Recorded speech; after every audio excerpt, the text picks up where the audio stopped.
Blasters മാറുന്നു. ഇനി എല്ലാം കൊണ്ടും ബ്ലാസ്റ്റേഴ്സ് കോച്ചിംഗ് സംഘം തന്നെ മാറുന്നു. പുതിയ കോച്ചിന് പുറമെ പുതിയ അസിസ്റ്റന്റ് പരിശീലകനെ ബ്ലാസ്റ്റേഴ്സ് ഔദ്യോഗികമായി പ്രഖ്യാപിച്ചു കഴിഞ്ഞിട്ടുണ്ട്. ബിയോൺ വെസ്ട്രോമാണ് ഇനി മുതൽ കേരള ബ്ലാസ്റ്റേഴ്സിന്റെ അസിസ്റ്റന്റ് പരിശീലകൻ. ഇനി മറ്റൊരു പരിശീലകനെ കൂടി ബ്ലാസ്റ്റേഴ്സ് നിയമിച്ചിട്ടുണ്ട്. സെറ്റ് പീസ് പരിശീലകനെയാണ് ബ്ലാസ്റ്റേഴ്സ് നിയമിച്ചിട്ടുള്ളത്. കഴിഞ്ഞ കുറെ കാലമായി സെറ്റ് പീസുകൾ ബ്ലാസ്റ്റേഴ്സിന് ഒരു പ്രശ്നമാണ്. അത് പരിഹരിക്കാൻ ഫെഡറിക്കോ മൊറേസിനെയാണ് കേരള ബ്ലാസ്റ്റേഴ്സ് കൊണ്ടുവന്നിട്ടുള്ളത്. Portuguese പരിശീലകനാണ് Moraes.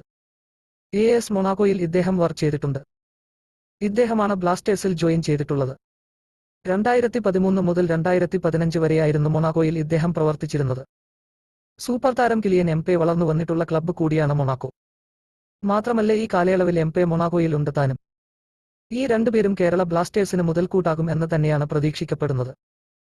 ബ്ലാസ്റ്റേഴ്സിന് പോയ സീസണിൽ ഏറെ തലവേദനയായ ഒന്നാണ് സെറ്റ് പീസിലെ പോരായ്മകൾ. കേരള ബ്ലാസ്റ്റേഴ്സ് ലഭിക്കുന്ന കോർണർ കിക്കുകളോ ഫ്രീ കിക്കുകളോ മുതലെടുക്കാൻ ബ്ലാസ്റ്റേഴ്സിന് സാധിക്കാറില്ല. ഇനി സെറ്റ് പീസുകൾ പ്രതിരോധിക്കുന്ന കാര്യത്തിൽ കേരള ബ്ലാസ്റ്റേഴ്സ് മോശവുമായിരുന്നു.